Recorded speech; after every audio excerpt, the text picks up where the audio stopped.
Welcome to Robust News. Robust News में आपका स्वागत है।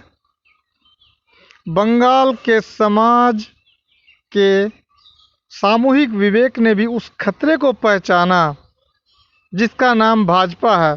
तृणमूल कांग्रेस की यह जीत इसलिए बंगाल में छिछोरेपन, लफंगेपन, गुंडागर्दी, उग्र और हिंसक बहुसंख्यकवाद की हार भी है। महाराजा तोमर शेलाम 2 मई की सुबह बंगाल की वर्तमान मुख्यमंत्री ने ट्वीट किया, यह सत्यजीत राय के जन्म 100 वर्ष में उनके जन्मदिन पर ममता बनर्जी का उनको अभिवादन था। इससे उनके उस आत्मविश्वास का पता चलता था जिसके कारण रात होते होते मालूम हुआ कि ममता के जख्मी पांव ने भाजपा की गेंद को लंबी किक लगा दी है। रात को टेलीग्राफ अखबार को अगली सुबह की सुर्खी के लिए पाठकों से सुझाव मिला, डोरी धोरे मारो तान राजा होबे खान खान। मतलब सीधा सा है, रस्सी पकड़कर खींचिए राजा चूर चूर हो जाएगा। मैंने यूट्यूब पर हीरक राजा देसे का वह आखिरी दृश्य देखा जिसमें प्रजा राजा की प्रतिमा को रस्सी से बांधकर खींचता है और वह गिरकर टुकड़े टुकड़े हो जाती है।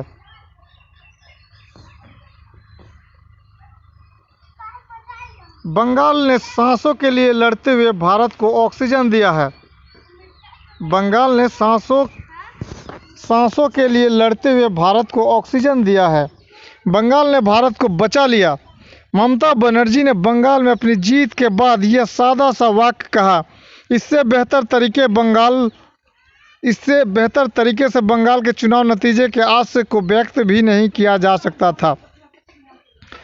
5 राज्य अपनी नई विधानसभा चुने जा रहे थे, लेकिन नरेंद्र मोदी नित्य भारतीय जनता पार्टी अगर कोई एक राज्य बुरी तरह जीतना चाहती थी तो वह बंगाल था। लेकिन अकेले दम ममता बनर्जी ने भाजपा की हमलावर सेना को रोक दिया। उसके साथ ही यह कहना ही होगा कि बंगाल के समाज के सामूहिक विवेक ने भी उस खतरे को पहचाना जिसका नाम भाजपा है। यह जीत इसलिए बंगाल में छिछोरेपन, लफंगेपन, गुंडागर्दी, उग्र और हिंसक बहुसंख्यकवाद की हार भी है। पिछले 7 साल से और खासकर चुनाव प्रचार के पिछले 5 महीनों में भाजपा के नेताओं ने एक अश्लील चुनाव प्रचार किया। बंगाल के लोग ही नहीं, पूरे देश के लोग अवाक रह गए जब उन्होंने अपने प्रधानमंत्री को दीदी ओ दीदी कहकर ममता बनर्जी पर फप्ती कसते देखा। 70 पर पहुंचा एक बुढ़ा जो देश का प्रधानमंत्री भी है, सड़क छाप छोकरे की तरह जो राह चलते लड़कियों पर सीटी बजाता है, करेगा। यह भाजपा और राष्ट्रीय स्वयं सेवक संघ की संस्कृति के अनुरूप हो, लेकिन बंगाल को यह सख्त नागवारा गुजरा, खासकर बंगाल की महिलाओं और लड़कियों को। प्रधानमंत्रियों का यह असभ्य आचरण अपवाद न था, बल्कि भाजपा और संघ की संस्कृति के मेल में ही था। यह साबित हुआ जब भाजपा के बंगाल के नेता दिलीप घोष ने ममता बनर्जी के पांव में चोट आ जाने के बाद कहा कि साड़ी उठाकर टांग दिखाने से अच्छा है कि ममता बरमूडा ही पहन ले। शुभेंदु अधिकारी ने ममता को बेगम कहकर ताना कसा। ममता सिर्फ भाजपा से नहीं लड़ रही थी, वे खुलकर भाजपा की जीत के लिए उसके पक्ष में रास्ता हमवार बनाने में जुटे चुनाव आयोग की ताकत से भी लड़ रही थी। चुनाव आयोग ने 8 चरणों में बंगाल का चुनाव किया। इस भीषण संक्रामक महामारी में उसने 2 महीने तक चुनाव प्रचार को फैला दिया। यह भारत के चुनाव के इतिहास में अभूतपूर्व था और सिर्फ नरेंद्र मोदी और अमित शाह को अधिक से अधिक मौका देने के लिए किया गया था। यह सबने नोट किया। चुनाव आयोग के अधिकारियों ने सत्ता की चाटुकारिता में बंगाल के लोगों को महामारी में झोंक दिया। महामारी की तीव्र हो जाने के बाद भी उसने महामारी के तीव्र हो जाने के बाद भी उसने बाद 3 चरणों के मतदान को एक बार करने से जो इनकार किया, उसकी कीमत बंगाल चुका रहा है। कोरोना का संक्रमण गांव-गांव में फैल गया है। अगर बंगाल का उच्च न्यायालय भी उसके बारे में वही टिप्पणी करे जो मद्रास उच्च न्यायालय ने की है, यानी उस पर लोगों की मौत के लिए मुकदमा चलना चाहिए, तो क्या वह गलत होगा? कमेंट में अपनी राय दीजिएगा। साथ ही आयोग ने तृणमूल कांग्रेस के नेताओं पर तो कई बार आचार संहिता के उल्लंघन के लिए दंडित किया, लेकिन भाजपा के नेताओं के खुले बहुसंख्यकवादी और अश्लील प्रचार की तरफ से आंख मूंद ली। बहुत शोर मचाने पर एकाध नेता को हल्की तंबीह करके छोड़ दिया। तृणमूल कांग्रेस के प्रशांत किशोर ने वही कहा जो सबने देखा कि भारत के अब तक के चुनावी इतिहास में किसी चुनाव आयोग ने इतने निर्लज्ज, यानी इतने बेशर्मी, इतने बेढंग, बेशर्म तरीके से केंद्रीय सत्ताधारी दल के लिए पक्षपात नहीं किया जितना इस बार के चुनाव आयोग ने। उसने तृणमूल कांग्रेस के लिए हर मुमकिन मुश्किल खड़ी की। इसके बावजूद अगर वह जीत गई तो इसे चुनाव आयोग की हार भी मानना चाहिए। चुनाव आयोग के साथ चुनाव घोषित होने के साथ ही सीबीआई, प्रवर्तन निदेशालय, ईडी जैसे केंद्रीय एजेंसियों ने तृणमूल कांग्रेस के नेताओं और उनके संबंधियों के खिलाफ दंडात्मक कार्रवाई की या उसकी शुरुआत की। इन छापों और गिरफ्तारियों का मकसद था कि एक तृणमूल कांग्रेस को सार्वजनिक रूप से बदनाम करना। वे सफल नहीं हो पाई, इसलिए यह भी उनकी भी हार है। तृणमूल कांग्रेस की जीत और भाजपा की हार अहंकारी हिंदी राष्ट्रवाद की हार भी है। टेलीग्राफ अखबार ने ठीक ही नोट किया कि भाजपा के राष्ट्रीय नेताओं ने बिना अनुवादक के हिंदी में ही बोलने की जो ठसक दिखलाई, उसने भी बंगाल के लोगों को विरक्त किया। हिंदी के माध्यम से पिछले 7 वर्षों में जिस उग्र बहुसंख्यकवादी भाषा और मुहावरे का हमला बंगाल पर किया गया, उसकी विकृति का बोध शायद अवचेतन में बंगाल वासियों को हो सका।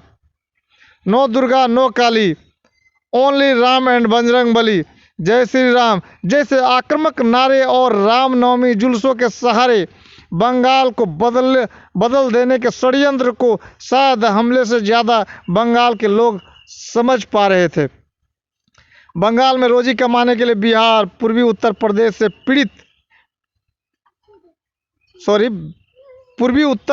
पीढ़ियों जाती रही हैं। भाजपा ने उनके सहारे मुसलमान विरोध का प्रसार करने का प्रयास किया।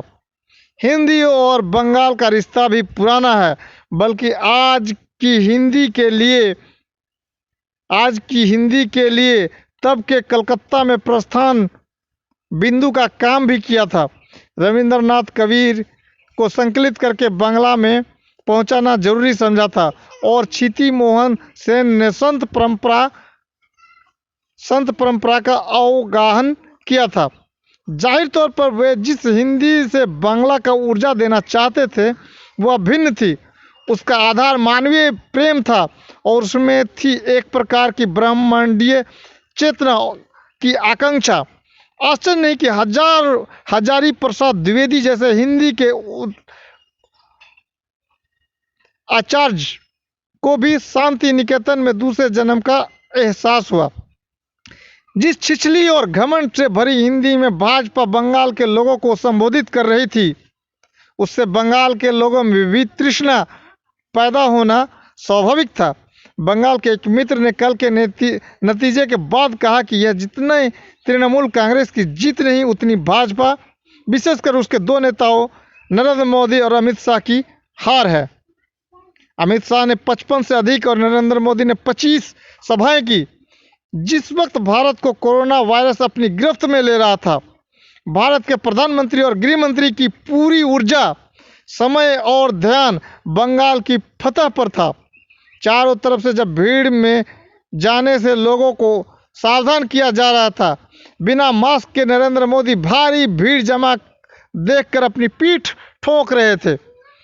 यह चुनाव प्रचार कम लग रहा था, बंगाल फतह के लिए उस पर हमला ज़्यादा, इसलिए यह दोनों की हार तो है ही।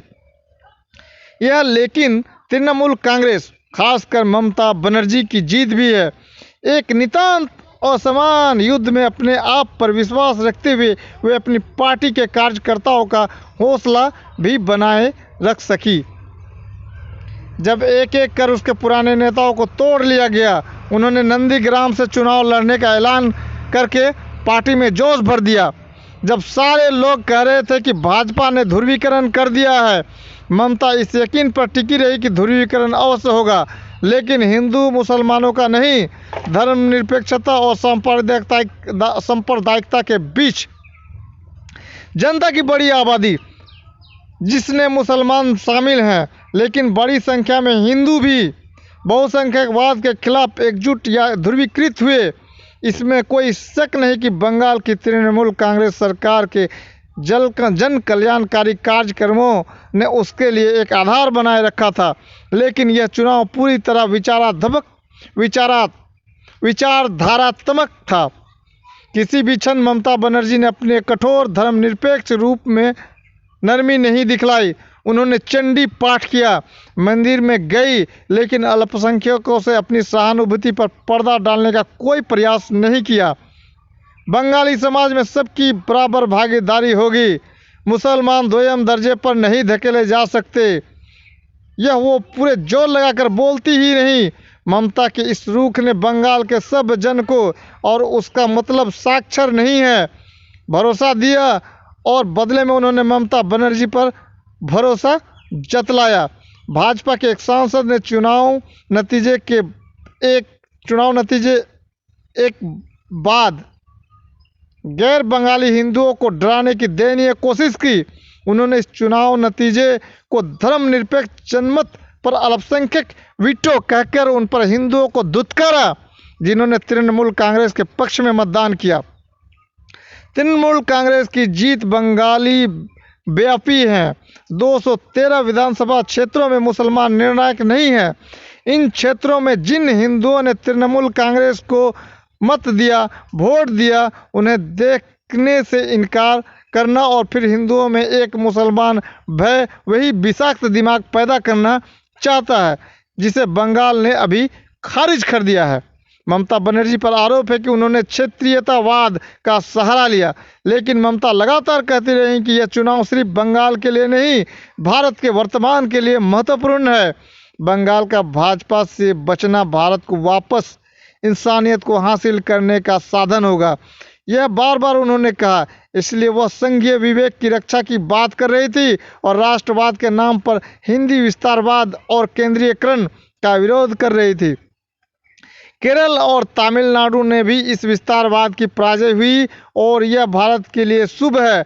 मित्र कुमार राणा ने कहा कि अब हम यह समझ गए हैं कि हम क्षणों में ही अपना जीवन जीते हैं, कोई अंतिम अस्थायी काल नहीं है। यह क्षण सिर्फ राहत का नहीं है, यह पराजित अनुभव करती धर्मनिरपेक्ष राजनीति को पांव टिकाने के लिए जमीन मुहैया कराने का क्षण भी है। इस बात को वाम दल समझ लें तो बेहतर। कम से कम दीपांकर भट्टाचार्य के नेतृत्व वाली CPI-ML ने तो समझा है, CPM को यह समझना बाकी है। यह नहीं कि उनका आधार लुप्त हो गया है, लेकिन उनके मतदान ने तृणमूल कांग्रेस के पक्ष में मतदान करके अपनी पार्टी से बेहतर राजनीतिक समझ का परिचय देते हुए इस समय भाजपा को हराने का कर्तव्य निभाया। यही कांग्रेस के साथ भी हुआ। यह क्षण इन दोनों को अपने आप को नए सिरे से संगठित करने और अपनी राजनीति के परिष्कार का अवसर भी देता है। वाम दल की शून्यता पर अफसोस का अवसर नहीं, उसका यह बलिदान बंगाल और भारत में धर्मनिरपेक्ष राजनीति को पुनर्गठित करने का अवसर दे पाया। इस रूप में वे उपयोगी ही रहे हैं। कुछ संशयवादी कहेंगे कि भले ही तृणमूल कांग्रेस ने विधानसभा बचा ली, 2024 उसका नहीं होगा, वह अभी 3 साल दूर है। ये 3 साल सिर्फ घृणा और अलगाव की राजनीति के लिए ही नहीं, वे धर्मनिरपेक्ष राजनीति के लिए भी तो हैं। यह राजनीतिक इसका क्या उपयोग करती है, इस पर भारत का भविष्य तय होगा। लेकिन अभी भारत सांस ले पा रहा है, यह क्या कम है? चैनल पर बने रहेंगे। अगर चैनल पर आप नए हैं तो चैनल को सब्सक्राइब कर लें, कमेंट में अपनी राय दें। आपका दिन शुभ रहे। Thanks audience, thanks listener, have a nice day.